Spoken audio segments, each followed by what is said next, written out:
et bienvenue dans cette capsule vidéo dans laquelle je vais vous parler de la phrase complexe. Alors afin qu'on se comprenne correctement, il y a deux choses à définir avant d'entrer dans le vif du sujet. Première chose à définir, c'est une phrase. Donc qu'est-ce qu'une phrase ? Vous allez me dire mais on sait tous ce qu'est une phrase, mais c'est bien de le redéfinir avant de commencer. Donc c'est un groupe de mots formant un sens complet, ça c'est juste une définition prise de Larousse, et elle débute par une majuscule et se termine par un signe de ponctuation, donc un point d'interrogation, un point d'exclamation. Voilà. Deuxième chose à définir, c'est une proposition. Donc qu'est-ce qu'une proposition ? Et là, je vous ai déjà un petit peu perdu. La proposition est un constituant de la phrase, elle se compose d'un sujet et d'un groupe verbal. Le groupe verbal a pour noyau un verbe conjugué. De nouveau, ça c'est une définition prise de Larousse, on va essayer de l'éclaircir un petit peu. Donc, je vous parle de la proposition de cette phrase. Donc, vous voyez que vous avez deux phrases qui commencent chacune par un sujet, par une majuscule, tac et tac, et elles se terminent toutes les deux par un signe de ponctuation, ici ce sont deux points. Alors qu'est-ce qu'une proposition vient faire là-dedans ? Une proposition c'est juste le constituant de cette phrase qui se compose d'un sujet et d'un groupe verbal. Okay, donc un verbe conjugué. Donc ici on voit bien qu'on a une seule proposition puisqu'on n'a qu'un seul sujet et un seul verbe conjugué. Passons à la deuxième phrase. Ici, nous avons de nouveau un seul sujet et cette fois-ci, nous avons ce qu'on appelle un groupe verbal, c'est-à-dire que nous avons un verbe conjugué, mais par sa nature, qui est un auxiliaire de mode, il entraîne un rejet d'un infinitif en fin de phrase. D'accord ? Donc, c'est un groupe verbal qui se compose d'un verbe conjugué, donc c'est son noyau, le verbe conjugué ici mut, et qui rejette son infinitif en fin de phrase par sa nature. Alors, ensuite nous avons ici une phrase qui comporte deux propositions.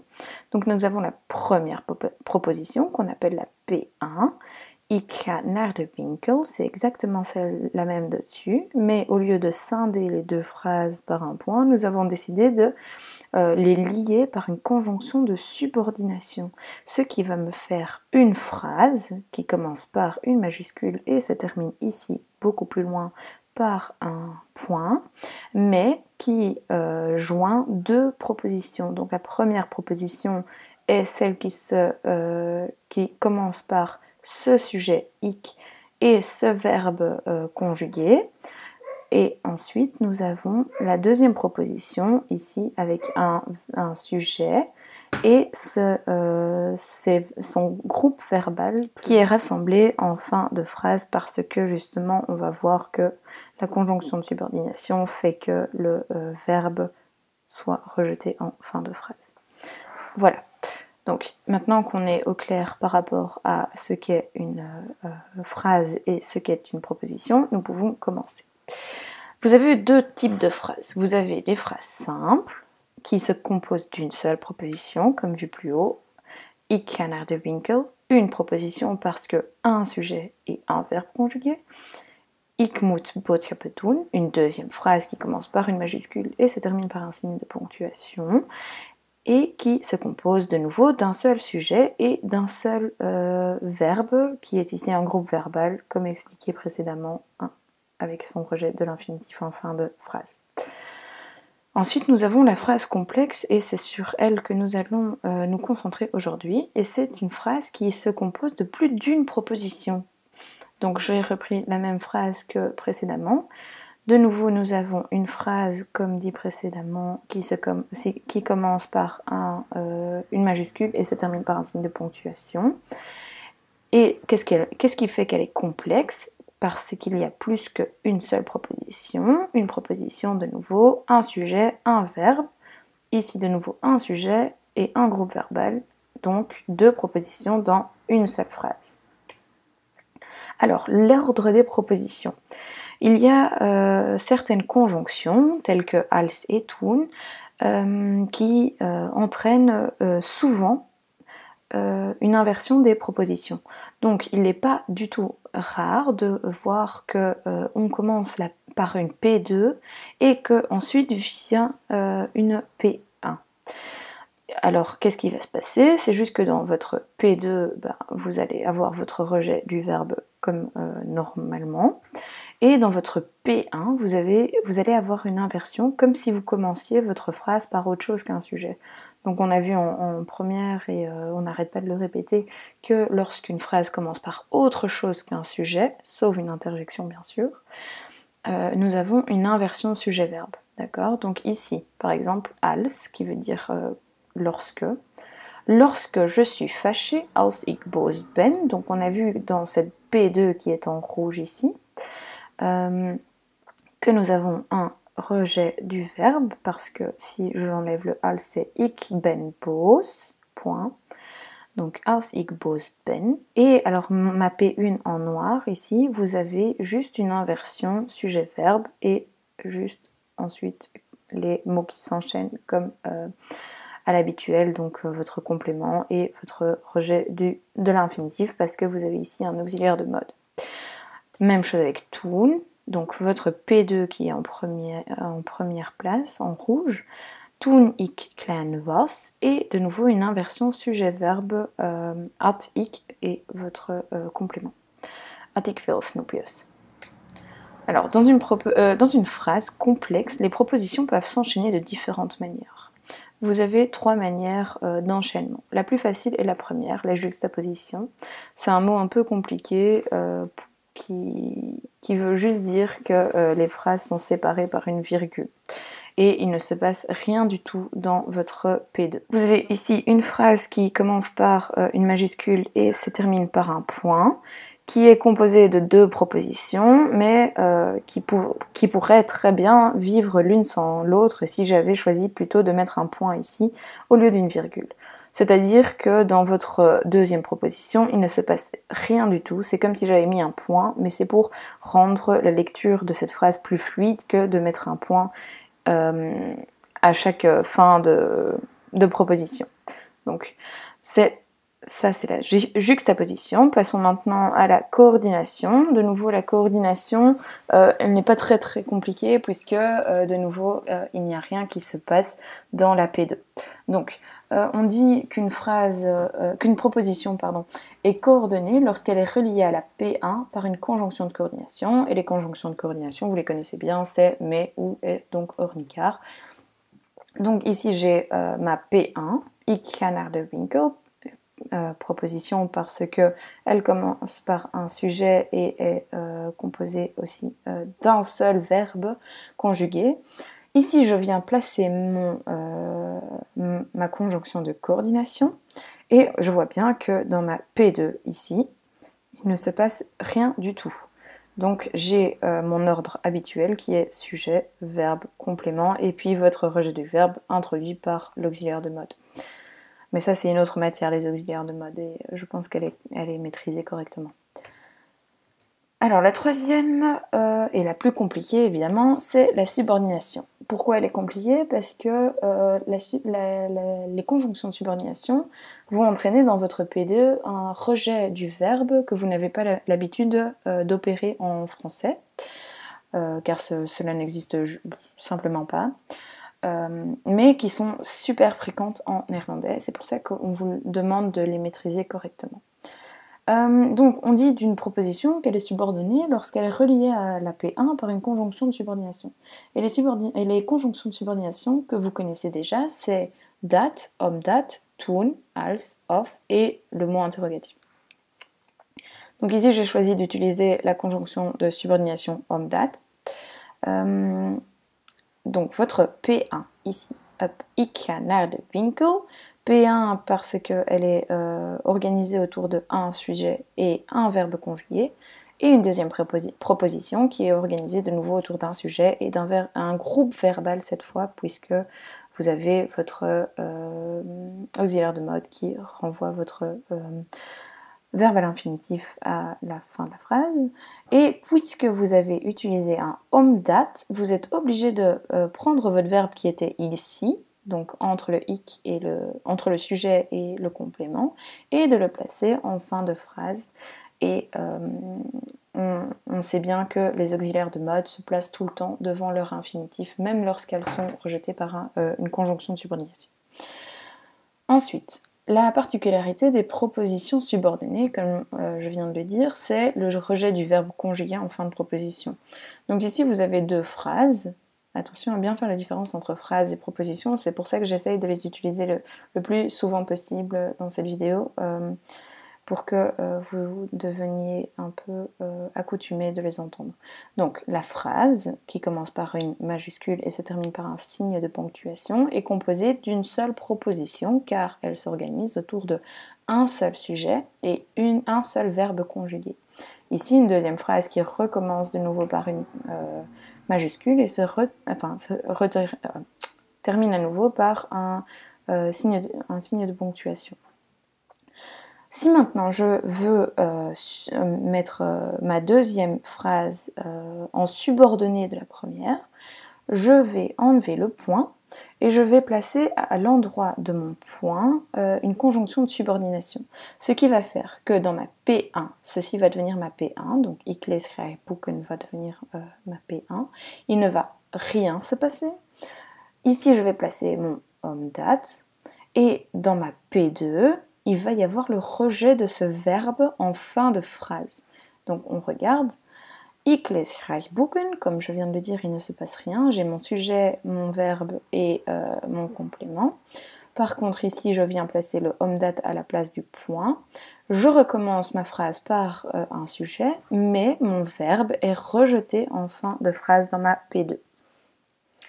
Alors, la proposition subordonnée. Donc, la proposition subordonnée est constamment introduite par une conjonction de subordination.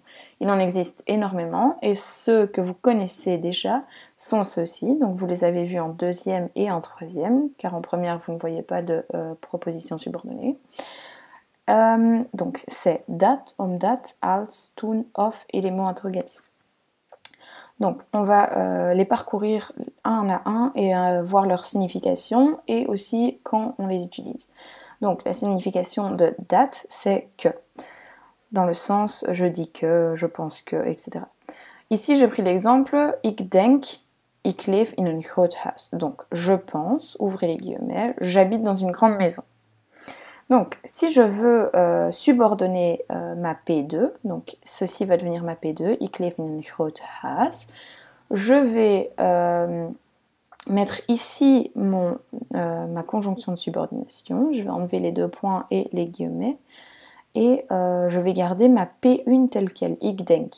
Donc, ce qui va donner en français, je pense que j'habite dans une grande maison. Et comme c'est une conjonction de subordination, dans ma P2, je vous laisse deviner ce qui va se passer. On va prendre le leve, le verbe, et le rejeter en fin de phrase. Ich denk dat ich in ein groot huis lebe. Donc votre conjonction de subordination s'est placée ici et votre verbe a été rejeté là-bas. Ensuite, la conjonction dat qui signifie parce que. Donc, ich will Lehrer worden. Ich hou van kinderen, je veux devenir professeur, j'aime les enfants. Si nous souhaitons subordonner cette deuxième phrase et la lier à la première, nous allons enlever ce point et mettre notre conjonction de subordination ici. Donc dans notre P1, ceci va devenir notre P1, Ich will Lehrer worden. Il ne va rien se passer, donc l'ordre des mots sera toujours le même. Par contre, dans ma P2, ceci va devenir ma P2, Ich hou van kinderen, le verbe va être rejeté en fin de phrase. Regardons, Ich will Lehrer worden, pas de changement. Dat ich van kinderen houd, donc rejet de votre verbe en fin de phrase.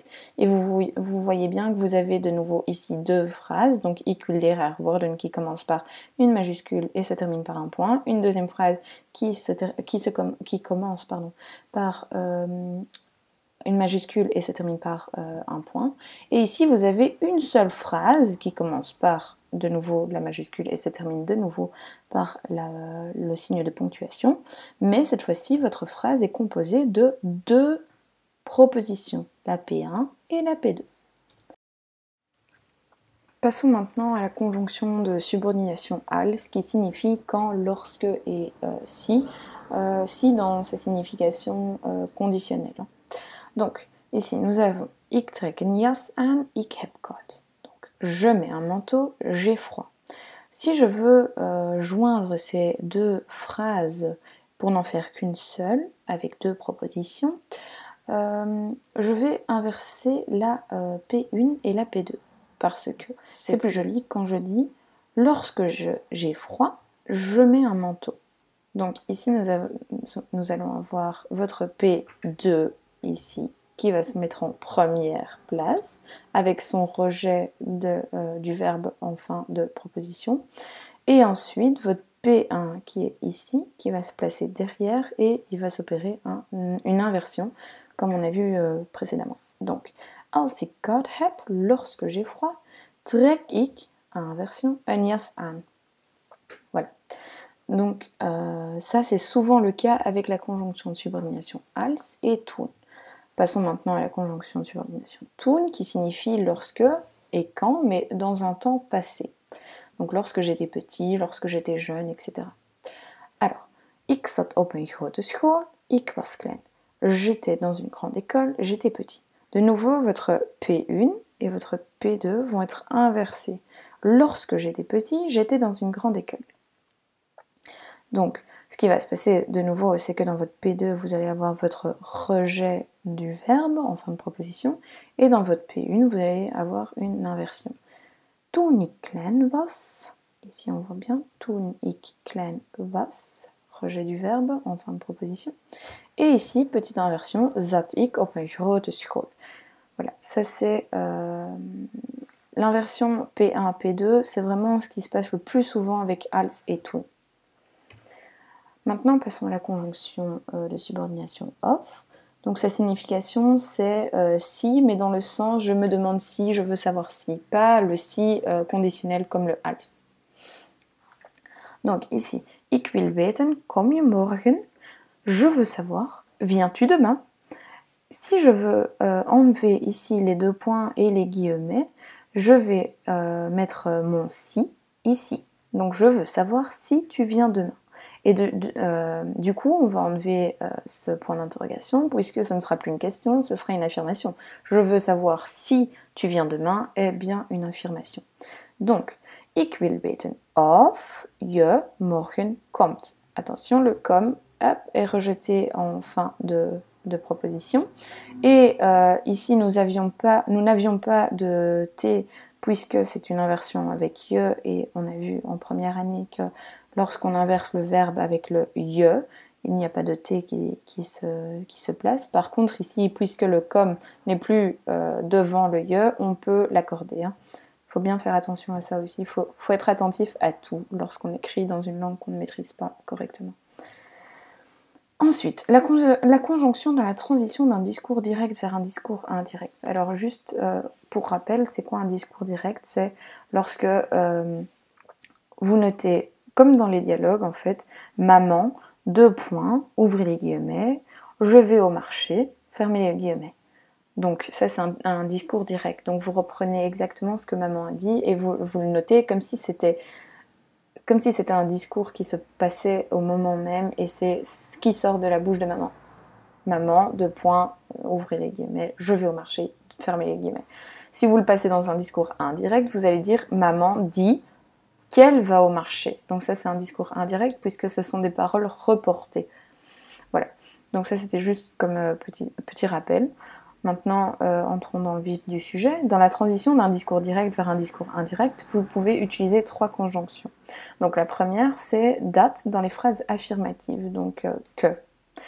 Vous allez, ici, vous avez un exemple. Mijn zus zegt, ik heb huiswerk voor morgen. Ma sœur dit, j'ai des devoirs pour demain. Maintenant, quand on va passer dans un discours indirect, on va enlever les guillemets, bien sûr, et enlever les deux points ici, et on va placer notre que ici. Donc, mijn zus zegt sera notre P1, et notre ik heb huiswerk voor morgen sera notre P2. Comme c'est une P2 introduite par une conjonction de subordination, nous aurons le rejet du verbe en fin de proposition. up. Men zus zegt dat ze huiswerk voor morgen heeft. Donc on voit que le sujet du discours direct a changé et que son verbe s'est accordé avec le nouveau sujet. On verra après pourquoi. Ensuite, nous avons comme conjonction de subordination dans la transition d'un discours direct vers un discours indirect, le of dans des phrases interrogatives sans mot interrogatif. Donc ici par exemple, mijn zus vraagt, heb je huiswerk voor morgen? On voit bien qu'on n'a pas de mot interrogatif ici, c'est une simple inversion sujet-verbe. Donc ma sœur demande, as-tu des devoirs pour demain? Même en français, on constate que on n'a pas de mot interrogatif, on a juste le as-tu, donc une inversion sujet-verbe. Donc ici, comme nous n'avons pas de mot interrogatif, on va utiliser la conjonction de subordination of. Ma P1 qui est mijn zus vraagt va rester la même, puis ici je vais placer mon of, je vais enlever les guillemets, et je vais avoir un rejet de ce verbe en fin de proposition. Ce ne sera plus une question de nouveau, puisque ma sœur demande si tu as des devoirs, eh bien une affirmation, et pas une question. Mijn zus vraagt of ik huiswerk voor morgen heb. Donc, on verra de nouveau après, je vais vous expliquer pourquoi le je se transforme en ik. Voilà. Ensuite, et pour finir, vous avez le mot interrogatif qui peut servir de conjonction de subordination dans une phrase interrogative où il y a un mot interrogatif. C'est-à-dire, mijn zus vraagt waarom kom je vanavond niet? Ici, nous voyons bien que nous avons un mot interrogatif. Ma sœur demande pourquoi tu ne viens pas ce soir? Et donc, ma conjonction va être simplement ce mot interrogatif. Donc je vais enlever, hop, ici, les guillemets et les deux points. Je vais laisser la phrase telle qu'elle, juste enlever la majuscule. Et comme c'est une P2, je vais, hop, rejeter mon verbe en fin de phrase. Ce ne sera de nouveau plus une question, mais une affirmation. Mijn zus vraagt, donc premier P1. Waarom, conjonction de subordination. Et P2, ici, rejet du verbe. De nouveau, le je se transforme en ik, et on va voir maintenant pourquoi. Donc, les changements qui s'opèrent dans la P2 lors de la transition d'un discours direct vers un discours indirect. Lorsque l'on passe d'un discours direct à un discours indirect, il se peut que le sujet et les déterminants possessifs dans la P2 changent. Puisque le sujet change, il faut aussi être attentif à la conjugation du verbe. Donc, je vais d'abord vous l'expliquer en français pour que vous compreniez correctement, et ensuite je passerai en néerlandais, avec les mêmes phrases. Donc, maman demande « À quelle heure rentres-tu » Donc, maman demande à qui « À quelle heure rentres-tu » À toi. Donc, si toi, tu dois reprendre les dires de maman, tu vas dire « Maman demande à quelle heure je rentre ». Vous voyez, le « tu » s'est transformé en « je ». Le discours direct, « tu », se transforme en « je » dans le discours indirect. Ensuite, maman dit « Je range ta chambre tous les jours ». Alors, le « je », c'est qui range la chambre? C'est maman, donc le « je » se rapporte à maman. Et ta chambre, c'est la chambre de qui? Eh bien, c'est la mienne, puisqu'elle s'adresse à moi. Donc, quand je vais passer dans le discours, du discours direct ici à un discours indirect, je vais changer et le sujet et le déterminant possessif. Donc, ça va donner maman dit qu'elle, puisque c'est elle qui range la chambre. Et elle range la chambre de qui? Eh bien, la mienne. Donc, maman dit qu'elle range ma chambre tous les jours. Passons aux mêmes exemples en néerlandais. Donc, Mama vraagt hoe laat kom je terug? Donc, à quelle heure reviens-tu? Eh bien, comme elle me demande à moi et que c'est moi qui rapporte le discours, le je va devenir ik. Mama vraagt hoe laat ik terugkom. Et de nouveau, puisque c'est une P2 ici introduite par la conjonction de subordination, mot interrogatif, eh bien j'ai un rejet du verbe ici, comme, qui rejoint sa particule séparée. Ensuite, mama zegt, ik ruim je kamer elke dag op. Maman dit, je range ta chambre tous les jours. Ici, nous allons avoir un changement de sujet puisque le ik se rapporte à maman et que ça va devenir elle. Et je kamer, qui est ma chambre, va se transformer en mijn. Donc, maman zegt dat ze, puisque c'est elle qui range ma chambre, et je qui devient mijn kamer. Attention, nous avons aussi un changement ici, puisque le verbe doit bien s'accorder au sujet. Donc, puisque c'est the qui range, eh bien, il y a un accord du verbe dans la conjugaison. Voilà, c'était tout pour la phrase complexe. J'espère que vous avez bien compris et si vous avez des questions, n'hésitez pas à laisser en commentaire. Je tenterai d'y répondre dans les plus brefs délais.